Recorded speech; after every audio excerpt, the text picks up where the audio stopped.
এই আয়োজনে আমাদের মাঝে উপস্থিত আছেন, একটু আগে ওনার মূল্যবান বক্তব্য আমরা শুনলাম, শ্রী প্রণজিৎ সিংহ রায় মহোদয়, অনারেবল মিনিস্টার ফিনান্স। আমাদের মাঝে উপস্থিত আছেন Shri J K Sinha, chief secretary, উনি ওনার বক্তব্য আমাদের সামনে রেখেছেন, এবং Shri Vivek HB, chief commissioner of taxes আমাদের মাঝে উপস্থিত আছেন, Shri Apurba Roy, secretary finance, government of Tripura. সবাই আমাদের সামনে ওনাদের মূল্যবান বক্তব্য আমাদের সামনে রেখেছেন। এখানে অফ ডায়াস আমাদের মাঝে উপস্থিত আছেন যারা ট্যাক্স পেয়ার, যাদের জন্য আজকের এই যে আয়োজন, জিএসটি জাগরুকতা অভিযান, এবং ইন্ডাস্ট্রিয়ালিস্ট থেকে শুরু করে যারা বিজনেসম্যান যারা এখানে উপস্থিত আছেন, এবং ডিস্টিংগুইশড গেস্ট, এবং যারা officials of finance department, officials of commission of taxes and media বন্ধুরা, সবাইকে আমি হার্দিক অভিনন্দন ও শুভেচ্ছা জানাচ্ছি। এখানে বিস্তারিত আলোচনা আমার পূর্ববর্তী বক্তারা রেখেছেন। আমরা গত বছর আমাদের যে বিধানসভায় বাজেট পেশ হয়েছিল, সেখানে প্রায় 27,800 কোটি টাকার মতো আমরা বাজেট রেখেছিলাম, এবং এই 27,800 কোটি টাকার মধ্যে আমাদের যে ট্যাক্স গভর্নমেন্ট কালেকশন করে আপনাদের কাছ থেকে, বিভিন্ন জনের কাছ থেকে, সেটা প্রায় যে রাজস্ব আয় আমাদের সর্বমোট 3,700 কোটি টাকা। এই 27,800 কোটি টাকার মধ্যে যদি আমাদের বেতন এবং যে লোন আমরা নিয়েছি, পূর্ববর্তী সরকার এবং আমরাও যে লোন নেই, আগের সরকারই 13,000 কোটি টাকা ওরা লোন নিয়েছিল, সেই লোনের টাকা আমাদের কিন্তু এখন ঋণ শোধ করতে হচ্ছে, পূরণ করতে হচ্ছে, দিতে হচ্ছে, এবং যারা পেনশন গেছেন তাদের যে টাকা দেওয়ার পরে আমাদের কাছে এই বেতন, লোন, সুদ এবং পেনশন এদের দেওয়ার পরে মাত্র 10,000 কোটি টাকার উপর আমাদের থাকে, আউট অফ 27,800। এর মধ্যে আমাদের যে নিজস্ব যে আয় আপনাদের কাছ থেকে আমরা পাই বা অন্যদের কাছ থেকে প্রায় 3,700 কোটি টাকা। এই 3,700 কোটি টাকার মধ্যে আমাদের 25% এডিসিকে দিতে হয়। শুধু তাই নয়, 10% আমাদের ইউএলবিসকে দিতে হয়, অর্থাৎ আরবান যে আমাদের যে লোকাল বডিজ আছে তাদেরকে দিতে হয়, এবং রুরাল এরিয়াতে যে বডিগুলো আছে তাদেরকে দিতে হয়। এবং আমরা গভর্নমেন্ট অফ ইন্ডিয়ার থেকে যে বিভিন্ন লাইন ডিপার্টমেন্টের যে অর্থ আমরা পাই, তার থেকে যে 25% থেকে আমরা প্রায় 39% গত বছর আমরা এডিসিকে দিয়েছি। শুধু তাই নয়, এই যে আমাদের 27,800, সেটা কিন্তু ওই লাইন ডিপার্টমেন্টের বিভিন্ন ক্ষেত্রে সেন্ট্রাল গভর্নমেন্ট থেকে যে টাকা আমরা পাই, সব মিলিয়ে কিন্তু আমরা বাজেটটা আমরা সেভাবে তৈরি করি। এখন এখানে প্রশ্ন হচ্ছে যে আমাদের এত কম যে রাজস্ব আয়, যদিও আমাদের অনেক আস্তে আস্তে করে অনেকটা বেড়েছে অনেক, কিন্তু এর উপরেই মূল ভিত্তি কিন্তু আমাদের আজকে আমাদের চিফ সেক্রেটারি মহোদয় বলেছেন যে আমাদের মাননীয় প্রধানমন্ত্রীজি বলছেন 2047-এ আমাদের বিকশিত ভারত, অর্থাৎ বিকশিত ত্রিপুরা, সমস্ত রাজ্যগুলো যদি বিকশিত হয় তবেই বিকশিত ভারত সম্ভব হবে। তো সেই জায়গায় দাঁড়িয়ে আজকে এই রাজস্ব আয় যদি বাড়ে, আমরাও বিভিন্নভাবে বিভিন্ন জিনিস ডেভেলপমেন্টের কথা, ইনফ্রাস্ট্রাকচার ডেভেলপমেন্ট, তবেই আমরা চিন্তা করতে পারব। এবারও আমাদের সামনের মাসে আমাদের বিধানসভায় আমাদের বাজেট পেশ হবে, সেখানেও আপনাদের এই যে কালেকশন রাজস্ব আয়, তার উপর ভিত্তি করেই কিন্তু আমাদের মেইনলি এর উপর ভিত্তি করে আমাদের বিভিন্ন ডিপার্টমেন্টের বিভিন্ন রাস্তাঘাট সব মিলিয়ে আমাদের বাজেটটা তৈরি হবে। এখানে আমার পূর্ববর্তী বক্তা আমাদের মাননীয় অর্থমন্ত্রী মহোদয় অলরেডি বলেছেন যে আপনাদের সাথে আমাদের সরকারের, you are part and parcel of our government, কারণ অর্থ না থাকলে কোনো অবস্থায় কোনো সম্ভব হবে না, কিছুই ডেভেলপমেন্ট করা যাবে না। এখানে আজকে জাগরুকতা অভিযান জিএসটির মাধ্যমে হয়েছে, সেটা আমরা জানি যে এর মাধ্যমে যারা ফেক, যারা অনেকে জিএসটি দিতে চান না, তাদেরও দরকার এর মধ্যে আসা। আমরা জানি যে সারা পৃথিবীর মধ্যে ফ্রান্স নাকি প্রথমে, যা আমার কাছে খবর, যে প্রথমে ফ্রান্সে নাকি জিএসটি যে ব্যবস্থা সেটা শুরু করেছিল। এখন বিভিন্ন দেশেও সেটা শুরু হয়েছে। আমাদের দেশে মাননীয় প্রধানমন্ত্রী নরেন্দ্র মোদীজি অনেক চিন্তা ভাবনার পর, যেটা অটলজি একবার চেষ্টা করেছিলেন যে এই জিএসটি চালু, সেটাকে 2017-তে মাননীয় প্রধানমন্ত্রী নরেন্দ্র মোদীজি আজকে এই জিএসটি যে ব্যবস্থা সেটা শুরু করেছেন। গুডস অ্যান্ড সার্ভিস যেটাকে বলা হয় জিএসটি। তো এটা একটা ইনডাইরেক্ট ট্যাক্স ব্যবস্থা। ডাইরেক্ট ট্যাক্স তো আমরা জানি, আমরা সবাই দেই, ইন্ডিভিজুয়াল যে ট্যাক্স এগুলো আমরা দেই, কিন্তু এটা ইনডাইরেক্ট ট্যাক্স। এবং এই ট্যাক্স একটা ফেডারেল কাউন্সিলের, যেটা আমাদের সেন্ট্রাল থেকে, ফেডারেল মতলব আমাদের মানে যতগুলো রাজ্য আছে, এবং সেন্ট্রালের পরামর্শ মতে সেই বারবার যে ডিসিশনগুলো হয় সেগুলো আমাদের এর উপর ভিত্তি করে কিন্তু আমরা সেই জিএসটির বিভিন্ন সময় যখন চেঞ্জ হয় বা যদি পরিবর্তন হয় সেগুলো আমরা আরোপ করি। এবং এতে করে এই পরোক্ষ কর একটা আমব্রেলার নিচে কিন্তু চলে এসছে। আগে বিভিন্ন ট্যাক্স, আমরা এইগুলো নিয়ে বিস্তর আলোচনা করেছি, যে বিভিন্ন জায়গায় বিভিন্নভাবে ট্যাক্স দিত, বিভিন্ন ট্যাক্স, সেই জায়গায় একটা আমব্রেলার মধ্যে এই যে জিএসটির ব্যবস্থা, তাতে করে অনেক সুবিধা হয়েছে। যারা বিজনেসম্যানরা আছেন বা অন্য যারা ট্যাক্স এই ধরনের জিএসটি দেওয়া হয়, সেটা কিন্তু আমি মনে করব যে জিএসটি ভারতের একটি বিপ্লবী কর ব্যবস্থা, এটা তো অস্বীকার করার উপায় নেই। এবং এতে করে আমাদের জনগণেরই ইনডাইরেক্টলি হোক ডাইরেক্টলি হোক আলটিমেটলি তাদেরই উপকারে সেটা আসে। এবং আমাদের সরকারের অর্থের প্রয়োজন, আসবে কোথার থেকে অর্থ? যদি ট্যাক্স না দেয়, আমরা অনেক সময় বলি অনেক জায়গায় গিয়ে এই রাস্তা ঠিক নেই। কেন রাস্তা ঠিক নেই? এখানে হসপিটালের ব্যবস্থা ভালো নেই কেন? আমরা এত ট্যাক্স দেই, এখানে স্কুলের বা বিভিন্ন বিদ্যালয়ে কলেজে গেলাম, গিয়ে বলছে যে এই কলেজের পাঠ্য ব্যবস্থা এরকম কেন? তো যত বেশি অর্থ হবে তত বেশি ফেসিলিটিসও বাড়বে, সেটা যে কোনো জায়গায় হোক। সেটা কিন্তু এই জিএসটি ব্যবস্থাটা আমার মনে হয় যদি সেটাকে আরও বেশি শক্তিশালী করা হয়, এবং আমাদের ত্রিপুরা সরকারের ট্যাক্সেস অর্গানাইজেশনের তরফ থেকে সেই ব্যবস্থা ওনারা করছেন। আমাদের যে এই কর আদায় করা হয় কিন্তু মানে ভোগের কেন্দ্র থেকে, আগে ছিল উল্টো। আমরা সবাই জানি উৎপত্তি স্থল থেকে এই জিএসটি আগে হতো, এখন একজন লাস্ট প্রান্ত যিনি ভোগ করবেন, ডেলিভারি যে সেক্টর, সেখান থেকে সেটা হয়, আমরা সবাই জানি। আমাদের এই জিএসটি করার সুবাদে ট্রান্সপারেন্সি, আমরা মাননীয় প্রধানমন্ত্রী নরেন্দ্র মোদীজি বারবার বলেন যে আমরা সব কিছুতে ট্রান্সপারেন্ট থাকতে চাই। এই 11 বছরে আমাদের মাননীয় প্রধানমন্ত্রীজির যে কেন্দ্রীয় সরকার যেভাবে ট্রান্সপারেন্সির মাধ্যমে সরকার চালিয়ে গেছেন, এবং আমরাও ত্রিপুরা সরকার আমরাও চেষ্টা করেছি ট্রান্সপারেন্সির মাধ্যমে আমাদের এই সরকারকে চালানোর জন্য। তো জিএসটির এই যে সিম্পলিসিটির কারণে সেখানেও কিন্তু অনেকটা ট্রান্সপারেন্সির বিষয় আমার মনে হয় সেটা দাঁড়াবে।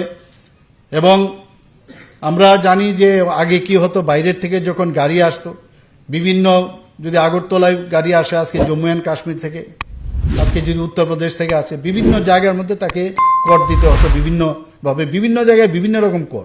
সেই জায়গায় এখন কিন্তু একটাই কর, যে একদম যে কর মানে সমস্ত দেশের যা কর হবে সেই করটাই একদম গিয়ে মাঝখানে আর কাউকে দিতে হবে না। তা আমি বলবো এটা একটা বিরাট বিষয়। এই ধরনের একটা ব্যবস্থা আমাদের এখানে মাননীয় প্রধানমন্ত্রীজির কারণে সেটা সম্ভব হয়েছে। প্রথম আমরা জানি যখন এটা শুরু হয় একটু সমস্যা হয়েছিল, কিন্তু পরবর্তী সময় অনেকের এটা নতুন কিছু করতে গেলেই হইচই লেগে যায়, কি হবে এই করের কি হবে। আমি নিজেও ব্যবসায়ী সম্প্রদায়ের থেকে আমি আসি, আমি জানি, যদিও আমি ডাইরেক্টলি কোনোদিন ব্যবসার সাথে যুক্ত হইনি, কিন্তু আমি দেখেছি ওনাদের সাথে আমার ভালোভাবে পরিচয়। মনে বলছে আর এই জিএসটি হল আগের ব্যবস্থাই ভালো ছিল, কিন্তু পরবর্তী সময় এখন অ্যাক্লেমেটাইজ হয়ে গেছে, সবাই বুঝতে পেরেছে যে এই ধরনের জিএসটির কারণে আমাদের অনেক সুবিধা হয়েছে।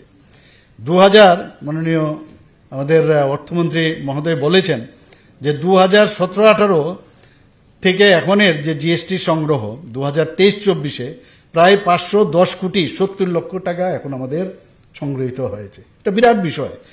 তো এখানে আইজিএসটি অর্থাৎ ইন্টিগ্রেটেড যে জিএসটি, সেন্ট্রাল জিএসটি এবং স্টেট জিএসটি, সেখানে প্রায় 1000 কোটি টাকা আমরা কিন্তু পার করে গেছি সেখানে। এবং এটা সম্ভব একমাত্র হয়েছে আমাদের যে নীতি, দক্ষ প্রশাসন এবং প্রযুক্তিগত যে অগ্রগতির ফলে সেটা সম্ভব হয়েছে। রাজ্য সরকার যে রাজস্ব বৃদ্ধির যে পাশাপাশি যেটাকে বলে ইজ অফ ডুইং বিজনেস আমরা যেটা বলি, সেই কর ব্যবস্থা নিশ্চিত করতে অনেক ধরনের, আজকে ওইখানে যে আমরা এখানে উদ্বোধন করলাম সেই বিষয়ে কিন্তু আমাদের অনেকটা সুবিধা হবে। ইজ অফ ডুইং বিজনেসের একটা পার্ট আমি বলবো, 2018 সালে আগস্ট মাসে ত্রিপুরা রোড ডেভেলপমেন্ট সেস, টিআরডি সেস, যেটা এক্সাইজ অ্যান্ড সার্ভিস ট্যাক্স যেটাকে বলা হয়, সেটা আমরা অনেক এটার উপর জোর দিয়েছি এবং তাতে আমরা যাতে বৃদ্ধি হয় তারও গুরুত্বপূর্ণ ভূমিকা আমাদের যে ট্যাক্সের যে ডিপার্টমেন্ট তারা কিন্তু সেখানে রেখেছে। এবং 2018-19 অর্থ বছরে সেস থেকে আমরা 27 কোটি 75 লক্ষ টাকা সংগ্রহ করেছি।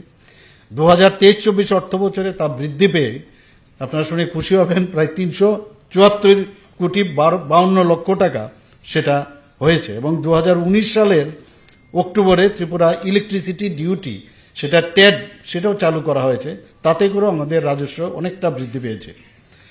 ওয়ার্কস কন্ট্রাক্ট, ইটভাটা, রাবার এবং রিয়েল এস্টেট, এখানেও আমরা জোর দিয়েছি। এবং তার যে মূল যে লক্ষ্য সেটা হচ্ছে কর ব্যবস্থা যাতে আরও ইজি হয় এবং কর যাতে ফাঁকি না দিতে পারে তার জন্য আমরা এই ব্যবস্থা করেছি। রাবার ব্যবসার বিষয়ে আমাদের মাননীয় মন্ত্রী বাহাদুর বলেছেন যে এখানে যে সার্কুলার ট্রেডিং যেটা হয়, ফেক ইনপুট ট্যাক্স ক্রেডিট, এটার একটা অপব্যবহার কিন্তু এখানে দেখা যায়, অনেক সময় আমরা দেখেছি। সেটা আশা করি আগামী দিন সেটা হবে না এবং তার জন্য এখন সম্ভবও হবে না, কারণ প্রযুক্তি এত বেশি স্ট্রং হয়ে গেছে এখন। সেই প্রযুক্তির মাধ্যমে আমার মনে হয় এই যে ফেক ইনপুট ট্যাক্স ক্রেডিট, যেটাকে আইটিসি বলি, সেটা অনেকটা কমানো যাবে।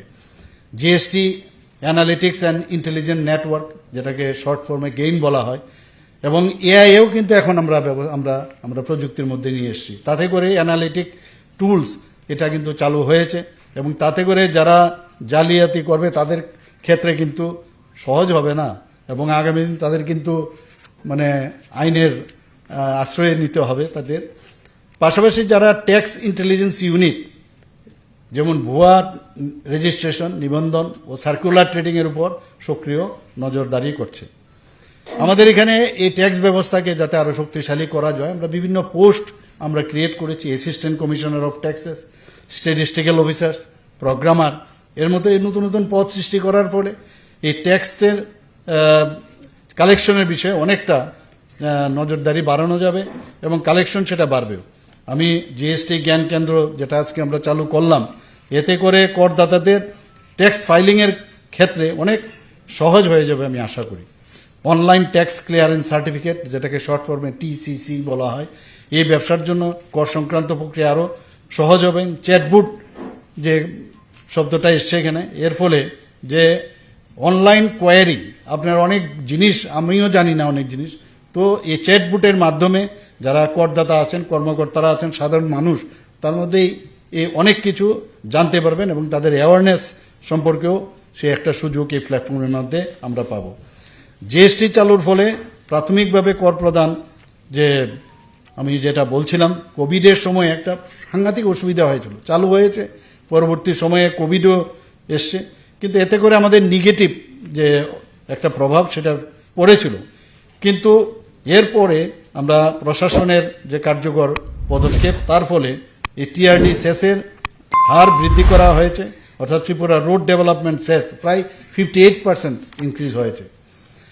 আবগারি রাজস্ব ব্যবস্থাকে শক্তিশালী করতে আমরা অনেক রিফর্ম আমরা এনেছি।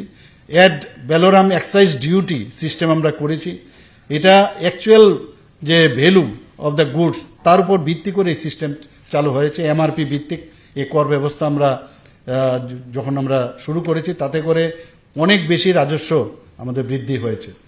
ফার্স্ট পয়েন্ট ট্যাক্সেশন সিস্টেমের চালুর ফলে আগাম রাজস্ব সংগ্রহ নিশ্চিত করা গেছে, মানে at the first point of sale collecting যে ব্যবস্থা, সেটা এই ফার্স্ট পয়েন্ট ট্যাক্সেশন সিস্টেমে সেটা সুবিধা হয়েছে। ই আবগারি পোর্টাল চালুর ফলে রিয়েল টাইম রাজস্ব ট্রেকিং এবং কর ব্যবস্থাপনা যেটা সহজ হয়েছে। আজকে হলোগ্রাম এখানে চালু হয়েছে, এতে করে আমাদের আইডেন্টিটি, যে এই ডিপার্টমেন্টের আইডেন্টিটিও কিন্তু ক্লিয়ার হয়েছে। আমাদের বলা হয়েছে এত বছর ধরে ত্রিপুরার কোনো এমব্লেম ছিল না, আমরা কিছুদিন আগে ত্রিপুরার এমব্লেম আমরা সেটা পাশ করেছি, বিধানসভায় আলোচনা হয়েছে এবং সব জায়গায় আমরা সারা প্রদেশের বিভিন্ন যে তাদের এমব্লেম সেগুলো দেখে আমরা অ্যাডভার্টাইজমেন্টও দিয়েছিলাম। বিভিন্ন ব্যক্তি, বিভিন্ন স্কুল, আর্ট কলেজের ছেলেমেয়েরা তারাও পাঠিয়েছিল, তার থেকে আমরা বেছে নিয়ে আমরা সেটা করেছি। আমি অত্যন্ত খুশি যে এই ডিপার্টমেন্টেরও আজকে এখানে একটা হলোগ্রাম চালু হলো। এর ফলে আমি যা এখানে আমার হচ্ছে রিপোর্ট আছে যে প্রতি লেভেলে 16 পয়সা থেকে 87 পয়সা এটা চার্জ বৃদ্ধি পেয়েছে এবং তাতে করে 5 কোটি টাকা অতিরিক্ত যে আয় রাজস্ব সেটা সংগ্রহ করা হবে। 2024 সালে 5% যেটা অতিরিক্ত আবগারি শুল্ক থেকে বছরে 65 কোটি টাকা রাজস্ব সংগ্রহ করা হবে। বর্তমান সরকার একটি শক্তিশালী কার্যকর ব্যবস্থা গড়ে তোলার প্রতিশ্রুতিবদ্ধ। আমরা চাই যে খুব স্ট্রেংথেনিং হোক আমাদের এই কর ব্যবস্থা, কিন্তু ইজ অফ ডুইং, ইজি যেন হয়, কারোর উপর যেন চাপানো না হয়। কারণ অনেক সময় আমি জানি না বলে অনেক জিনিস আমার সেই নলেজে নেই বলে অনেক মনে হয় এটা খুব কষ্টকর, কিন্তু সেটা জানানোর জন্য আজকের যে এখানে যে বিভিন্ন ব্যবস্থা এখানে আজকে চালু হলো, আমার মনে হয় এতে করে অনেকের সুবিধা হবে। তো আগামী দিনে কর নেটওয়ার্ক সম্প্রসারণের মাধ্যমে আরও ব্যবসাকে জিএসটির আওতায় আনার পরিকল্পনা রয়েছে এবং করদাতাদের ডিজিটাল সচেতনতা বাড়ানো এবং ফাঁকি দেওয়ার যে রোধ, ইন্টেলিজেন্স ইউনিটকে আরও শক্তিশালী করা হবে বলে আমি বিশ্বাস করি। জিএসটি জ্ঞান কেন্দ্র, এটা আমি মনে করছি যে এটা এম্পাওয়ার করবে citizen of Tripura and also to regulate, train all tax officials with the latest GST notification. Mission Zero Fake Registration, যেটা আজকে আমরা এখানে করলাম, to avoid any fake satisfaction registration. For example, a fake taxpayer passing to fake input tax credit, তো এটাকে আমরা রুখতে পারবো। এখানে কর সাথী, সেটাও বিভিন্ন যে আমাদের জানকারি আমাদের এই কর ব্যবস্থা, সেই কর সাথীর মাধ্যমে সেটা আমরা জানতে পারবো। এখানে উপস্থিত আমার মঞ্চে এবং মঞ্চের নিচে যারা উপস্থিত আছেন সবাইকে আমি এখানে উপস্থিত থাকার জন্য এবং আজকে ট্যাক্স অর্গানাইজেশন এই ধরনের আয়োজন করার জন্য সবাইকে আমি হার্দিক অভিনন্দন ও শুভেচ্ছা জানিয়ে আমি আমার বক্তব্য শেষ করছি। নমস্কার, জয় হিন্দ।